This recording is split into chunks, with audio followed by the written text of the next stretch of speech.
Welcome to an Otis College of Art and Design digital printmaking tutorial. Today we're going to be going over how tools such as crop marks and registration marks can help improve our printing, as well as how to set up these tools. First, digitally, here we have the image that we'll be working with. And here we have the blacked out layers already ready for printing. You can see our video on covering file preparation and trapping for a more in-depth look into the process of setting up that. And technically at this point our file is finished. Lining up our layers by relying on looking at our art as we print it is still an effective way to proceed, but can become time consuming and inconsistent. So adding registration marks that are targets that we know that we can line up to and know where things need to fall, as well as crop marks that can guide us cutting down to our final size, as well as cutting away information we no longer need, can be huge time savers. When setting up crop marks, I want to begin by creating a rectangle around my image of what I want my final print size to be. This is going to be our guide to set up some rulers, and you can even label this rectangle guide. We'll be deleting it shortly, so it isn't too important. And then we're going to go to View and then down to Rulers, and then these rulers are going to appear on the actual side of our program. And if we drag one of those to the side, we can actually create a ruler that's going to line up to our guide. And so now we can do that to all four sides.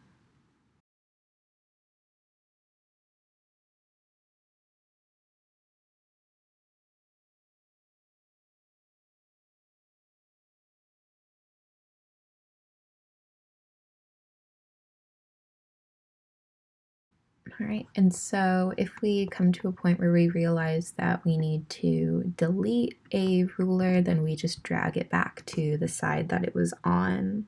And at this point, we can delete that guide rectangle. And if we want to hide those rulers temporarily, then all we have to do is hold down Command and semicolon to be able to turn them off and on. So starting in this intersection in the upper corner, we're going to create our first crop mark. And we're going to do that by going to our brush tool, making sure our brush size is 7 and our style is hard round. We're going to make a new layer. We're going to dot that intersection while holding down the Shift key and then just drag it to the side to make a perfectly straight line. And the reason why we want to have our dot size at 7 is that's related to the DPI or resolution of our image. This image is at a resolution of 700. So we're going to select that line that we've just created. Again, holding down Shift, we're going to hit the arrow to move 2 away from our image. So 1 and 2. And we're going to create our vertical crop mark now on a new layer. And the reason why you want to butt your crop away from your actual print like we did before is to actually ensure that that little corner right there never shows up in your print when you're actually trimming it down. All right, perfect, looks great. So we're going to take these 2 lines and merge them together. And to make our lives even easier, we're going to copy that, go over to our next corner, paste it in. We're going to go Edit, Transform, and we're going to flip horizontally. And then we can just select that crop that we just created. And we can just move it right into that corner that we have with our rulers. All right, and that's already 2 crop marks down, and to make our lives even easier, you can select both of them, duplicate these layers. You can actually see that we've created these new ones. And then we can go Edit, Transform, and then just flip them vertically.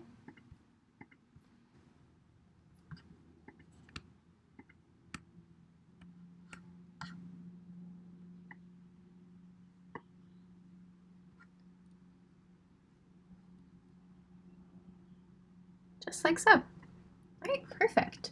And you always keep all of your crop marks together in the same folder, and I've labeled this one crops. So we're going to close that guy on up and zoom ourselves out. And so in Illustrator, the only major difference is we're going to create lines rather than using our brush tool. So we have our ruler set up. If we go to one of our corners, starting at the intersection, we're going to create a new line.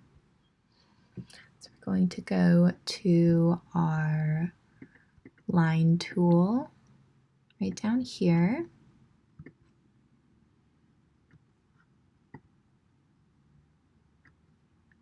And then we're going to create, holding down Shift again, just a straight line as we did before.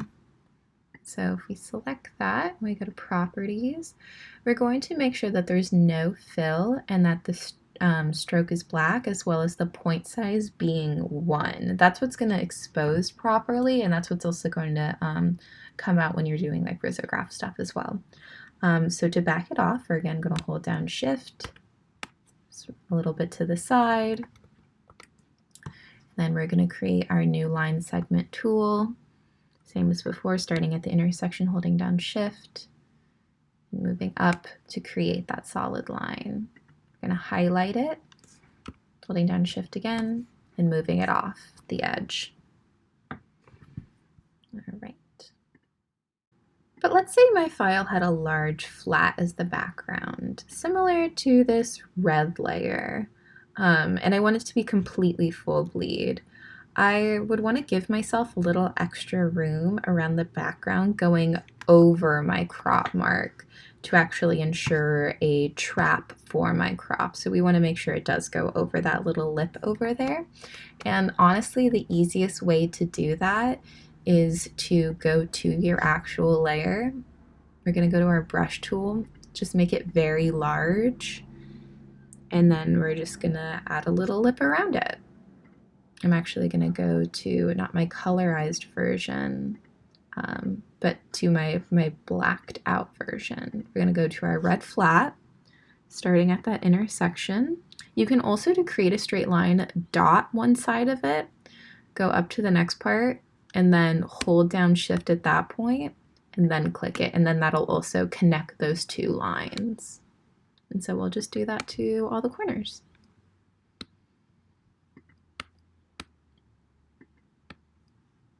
And so if we hide our red layers, we can still see our crop, but we know that our red layer is going to be going over that little lip right there.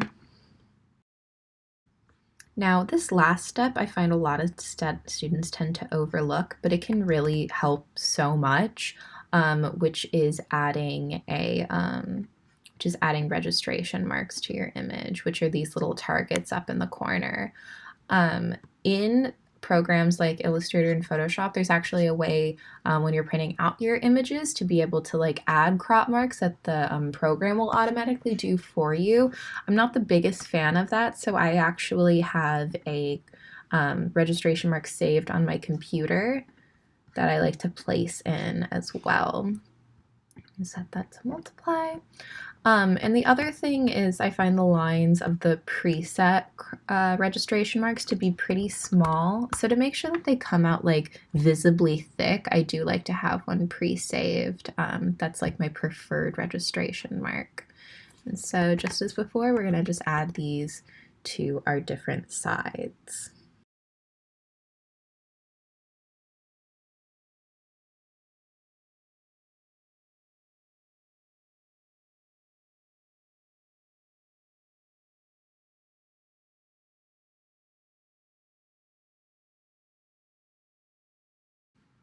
And then just like we did with our crop marks, I've already made a folder titled registration marks, and we do want to keep those all together. What you can do, if it's easiest for you, is you can even lock these layers. And that way you can ensure that they're always going to be saved onto each of your print ready layers. Because what you want to make sure is that when you're saving your red layer together and printing out that positive, that these are also on there, as well as when you print out, for instance, your red elements here.